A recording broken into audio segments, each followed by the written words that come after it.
आई जी सिंध जावेद आलम मोटो की एक न्यूज़ से बातचीत कहते हैं कि समत काठियावाड़ी के रेड वारंट जल्द जारी होंगे। एक माह में इस मामले में ब्रेक थ्रू होगा। जिनके रेड वारंट जारी हो चुके वो जल्द गिरफ्त में होंगे।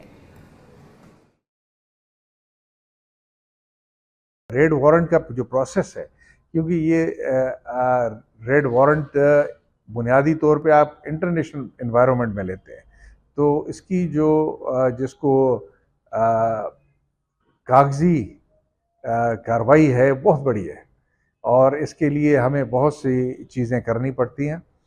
तो तीन जो मेन हैं उनके, जिस तरह आपने बताया कि अल्लाह के फजल से थोड़े ही कलील अरसे में हमें तीनों के वारंट्स आ गए और इस पे भी काम जारी है। मुझे यकीन है कि विद इन अ मंथ और सो, बहुत ही कलील अरसे में आप देखेंगे कि इसका भी रेड वारंट निकल आएगा और बाकी मुल्ज़मान जो इसमें भागे हुए हैं, मुल्क से भागे हुए हैं, इंशाल्लाह उन सब का भी हम रेड वारंट के लिए कोशिश कर रहे हैं और सब की इंशाल्लाह।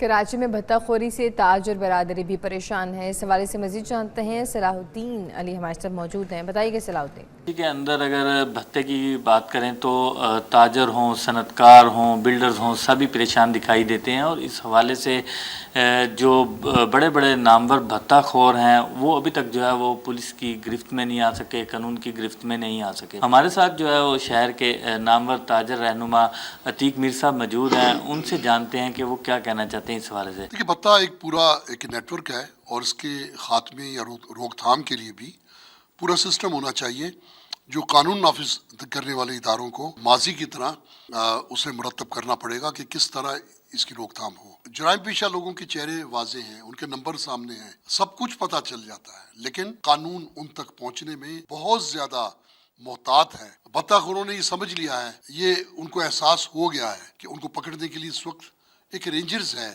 जिसकी हम समझते हैं कि एफर्ट्स हैं। पुलिस में खौफ पाया जाता है। भत्ता एक ऐसा जुर्म है जिसकी ना तो रोकथाम का कोई मौसर निज़ाम है और ना ही इसमें हुकूमत सिंध संजीदा नज़र आती है। बिल्कुल, आपने सुना कि उनका कहना है कि अगर भत्ताखोरों को इसी तरह छूट मिली और हुकूमत की तरफ से जो है संजीदगी का मुजाहरा ना किया गया तो माजी की तरह जिस तरह के वाक़यात देखे जाते रहे हैं, भत्ताखोरों की जानिब से जो कार्रवाइयाँ अमल में आती रही हैं, तो इस तरह एक दफ़ा फिर जो है वो शहर में जो है भत्ताखोर मज़ीद सरगर्म हो सकते हैं। तो इसलिए उनको कानून की गिरफ्त में लाने के लिए कोई ना कोई हुकूमत को मैकेनिज़्म बनाना होगा। जी नाज़रीन, साबिक CPLC chief Ahmed Chinoy electronics market के सदर रिजवान इरफान और ताजर रहनुमा मोहम्मद असलम कराची में भत्ताखोरी के बढ़ते वाक़यात पर क्या कहते हैं, मुलाहिज़ा कीजिए। कंप्लेन आ रही है, डिस्ट्रिक्ट सेंट्रल के इलाकों से भी कंप्लेन आ रही है, फिर जो दूर दराज के इलाके हैं जिनमें हमारी इंडस्ट्रीज़ भी हैं, हमारे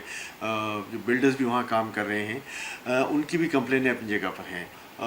जो कंप्लेनेंट हैं उसको ज़रूर सामने आना चाहिए, मगर साथ साथ कुछ अनासर ये समझते हैं कि शायद हमें ये पॉलिटिकल पैटर्नेज मिल जाएगी, लेकिन मैं ये समझता हूँ कि हुकूमत वक्त या दूसरी पॉलिटिकल पार्टीज़ कोई भी ये नहीं चाहेंगे कि उनका नाम ख़राब हो। बहुत सारे केसेस में मेरी कानून नाफिज करने वाले इदारों से भी अपील होगी कि नाम को सिगाए राज रखें। गवर्नमेंट को देखना पड़ेगा, लोगों का कारोबार जो है वैसे ही ख़राब हो रहा है, कमज़ोर हो रहे हैं लोग, और लोग जो है कारोबार नहीं कर पा रहे। उसके बाद ये जब हालात होंगे तो आप समझ सकते हैं लोग कारोबार करना कितना मुश्किल होगा। तहफ़्फ़ुज़ होगा तो लोग कारोबार कर देंगे, अगर तहफ़्फ़ुज़ नहीं मिलेगा तो लोग कारोबार नहीं कर सकेंगे। और वैसे ही मईशत जो है दिन ब दिन जो है उसमें जो है गिरावट आ रही है। हुकाम बाला से भी अपील करूँगा कि ताजिरों के मसाइल को फौरी हल किया जाए और इस पर रोकथाम किए जाए, और जो लोग बाहर बैठकर ये काम कर रहे हैं और यहाँ पे व्हाट्सएप पे मैसेजेस भेजते हैं या वर्षों का व्हाट्सएप हैंग करके और वो उनके जो लोग हैं उनको उससे जो है पैसे की डिमांड करते हैं, तो इसके लिए रोकथाम होनी चाहिए।